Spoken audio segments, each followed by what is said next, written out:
Jude, welcome back to Alpha Recap. I'm Jude, and today we've got a tape that felt like roller coaster trading. Massive retail-driven spikes, some brutal one-day collapses, and one clear corporate story cutting through the noise. Hope. Hi everyone, I'm Hope. If you woke up thinking markets would be calm, I'm sorry to say the calm boat left the harbor. We'll walk through what moved, why it matters, and what to watch next. Jude, top of the list. Micron reportedly chasing a Taiwanese fabrication site in a deal worth about $1.8 billion. That's the main fundamental item on the day. Hope. Right. That's a strategic play on chip capacity and supply resilience. If Micron follows through, this is a durable operational story, not just a headline pump. Jude, but the rest of the tape was all about retail momentum.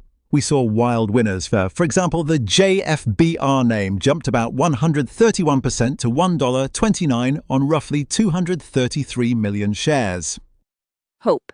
And another, JAGX, was up about 87% to $1.43 on around 156 million shares. Those are heavy volume rallies that attract algos and momentum funds. Jude, then there were tiny volume rockets where the percent move is massive but the actual liquidity is tiny. Think of names moving 80% on only a few hundred or a few 100,000 shares. Great for headlines, dangerous for anyone trying to trade out. Hope.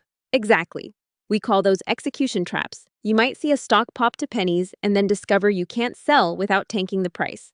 Position size matters big time here. Jude, on the flip side, some names collapsed hard. THH fell about 87% to about 96 cents on roughly 27 million shares. That's the kind of move that forces holders to reassess immediately. Hope. And SPHL was down about 57% to $7.43 on nearly 4 million shares. We also saw ultra-thin names like LVROW and AUUDW crater. When volume is tiny, slippage and delisting risk spike. Jude, so why did this happen? Two main drivers, retail attention and thin liquidity. Search volume and social chatter drove speculative clusters, especially in low-priced, low-float names. That generates huge intraday amplitude. Hope. And algorithmic flows amplify it. When a stock runs with heavy volume, automated strategies pile in, and that can extend a move.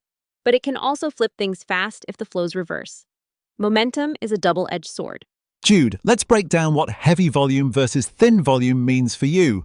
Heavy volume with a rising price, like the JFBR and JAGX examples, suggests real redistribution of shares and easier execution, although volatility remains high. Hope. Whereas the thin volume winners or losers are basically lotto tickets.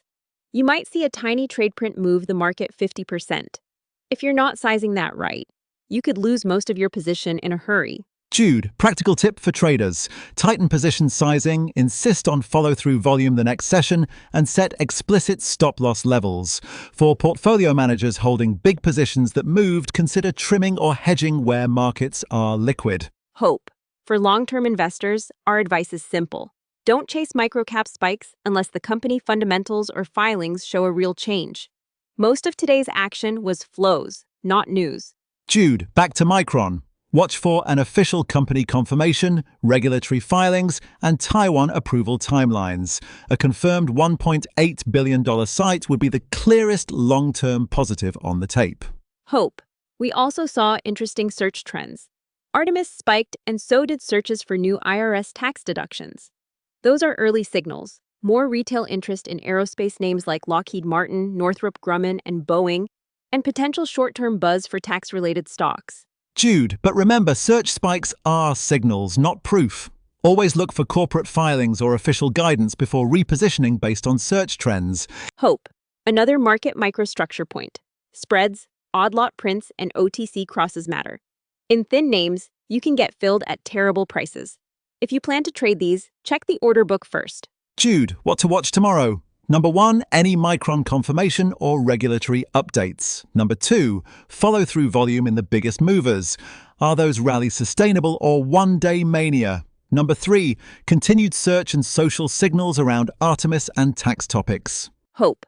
Also watch for SEC filings, trading halts, or press releases around those extreme movers.